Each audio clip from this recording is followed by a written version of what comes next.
Welcome back to Money Made Simple. For decades, the magic number for retirement has been treated like the ultimate finish line. $1 million. Hit 7 figures and you're supposed to feel instant freedom, security, and unlimited options. But here's the surprising truth. For many retirees, $1 million is more than they'll ever need. And even more surprising, many retirees finish retirement with more money than they started with. So today, we're going to talk about why the $1 million goal can be misleading, what the numbers really look like, and how to calculate your retirement number based on real life, not headlines.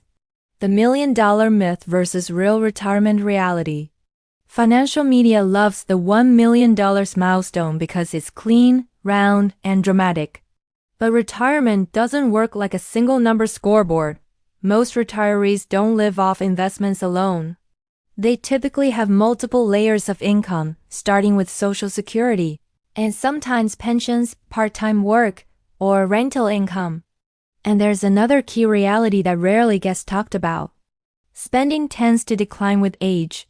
Yes, healthcare can rise later in life, but many other categories tend to fall: travel, dining out, entertainment, and transportation, which often leads to lower total spending over time. That changes the entire math.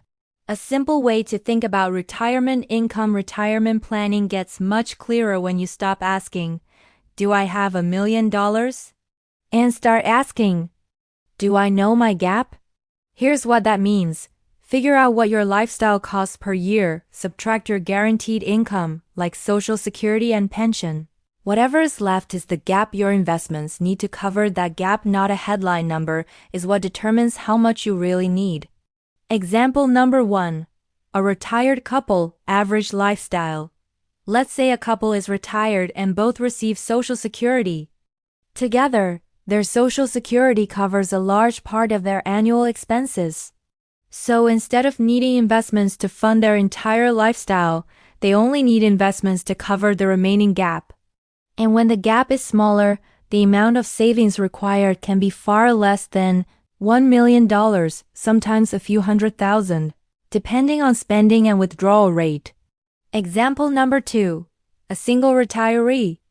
A single retiree might have a larger gap because many costs don't get cut in half. Housing, utilities, insurance, and property taxes can stay pretty fixed. Even then, depending on lifestyle, Social Security amount, and withdrawal strategy, the required portfolio can still be below the $1 million mark for many people. Example number 3. A comfortable retirement lifestyle. Now let's say a couple wants a more comfortable retirement, more travel, more generosity, more flexibility.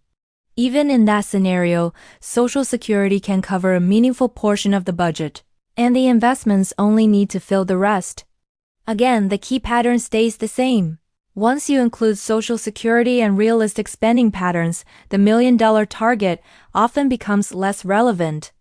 Why many retirees end up with more money than they started with? This is where things get really interesting. Researchers often call this the consumption gap, the difference between what retirees could spend and what they actually spend. Why does that happen? 1. Habits. If you've spent 30 to 40 years saving, switching into spending mode isn't easy. 2. Loss aversion. Watching your portfolio drop after withdrawals can feel like losing, even when the plan is still safe.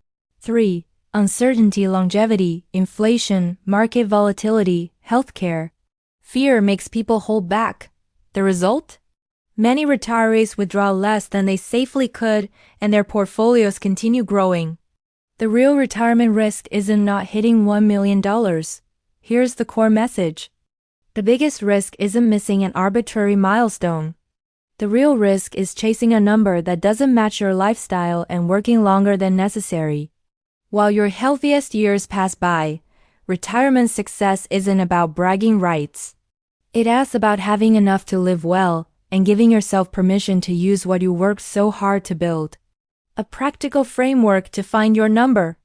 If you want a simple plan, do this. Step 1. Track your real spending, don't guess, write it down. Step 2. List your retirement income layers: Social Security, pension, rental income, part-time work everything. Step 3. Calculate your gap. The gap is what your investments must cover. Once you do that, you might find you need far less than $1 million, exactly $1 million or more than $1 million. What matters is that it's your number, based on your life.